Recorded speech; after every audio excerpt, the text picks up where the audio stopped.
gente está vendo aí que está na mira da PF, tá o presidente do Partido Liberal, Valdemar Costa Neto, tá o ex-chefe do Gabinete de Segurança Institucional, general Augusto Heleno, o ex-ministro Braga Neto, o ex-ministro Anderson Torres. Desses alvos, ao menos 16 são militares. Então, qual a gravidade de se ter membros desse governo passado, de militares, em uma suposta tentativa de golpe de Estado?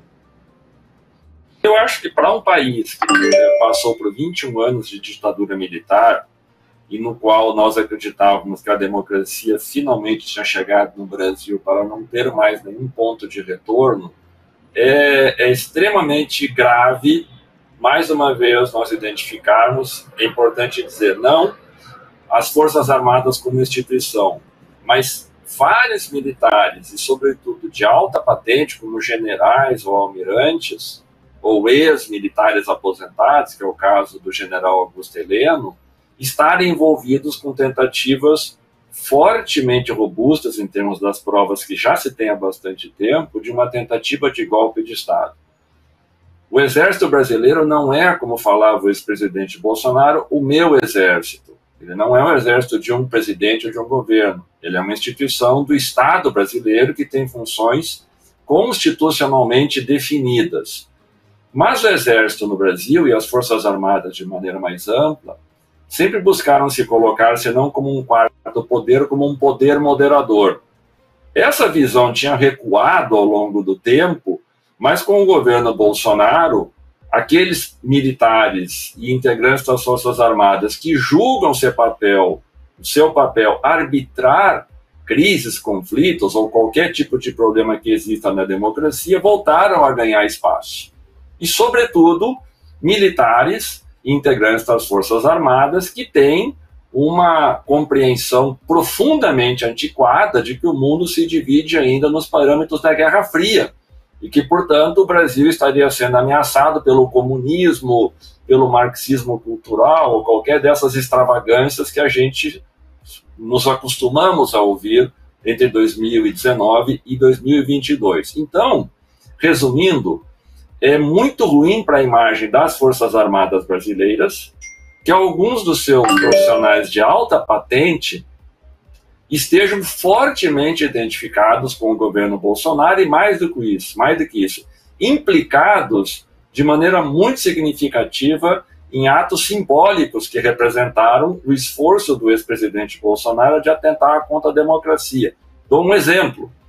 O ex-ministro da Defesa, o general Paulo Sérgio Nogueira, agora investigado também nessa operação, sabidamente tentou, por meio do hacker Delgatti, identificar falhas nas urnas eletrônicas. Veja, militar de alta patente, ocupando um cargo público como ministro da Defesa, atentando contra o Estado democrático do seu próprio país.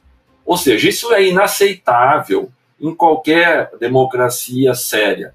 Então é nesse sentido que é gravíssimo que essas operações elas cheguem em militares de alta patente das Forças Armadas brasileiras, o que mostra o quanto ainda nós precisamos avançar no sentido de transformar as Forças Armadas brasileiras em uma instituição que respeite a Constituição, que respeite o poder civil constituído e que entenda que o seu papel não é interferir na política. A política é feita por outros atores que não os militares. Então, é nesse sentido que a operação ela talvez seja o início de um processo no qual nós possamos revisar o papel que as Forças Armadas se autodefine com relação à nossa democracia. Me permita só concluir, para não me estender muito mais. Você e todos que nos escutam haverão de lembrar que mesmo nas eleições em 2018 e ao longo do governo Bolsonaro circulou uma interpretação esdrúxula do artigo 142 da Constituição, forçando essa interpretação no sentido de dizer que os militares poderiam decretar o chamado autogolpe para administrar as crises entre os poderes. Veja, isso não para em pé. Como que militares vão arbitrar crises entre poderes políticos de uma democracia? Então, é essa compreensão que talvez agora, com todas as investigações e o próprio envolvimento de militares e integrantes das Forças Armadas, possa servir, digamos, como efeito pedagógico e didático para a sociedade brasileira aprender que o papel das Forças Armadas não é interferir na política tal como aconteceu no governo Bolsonaro, e as consequências da alteração de hoje parece que vão robustecendo provas nessa direção.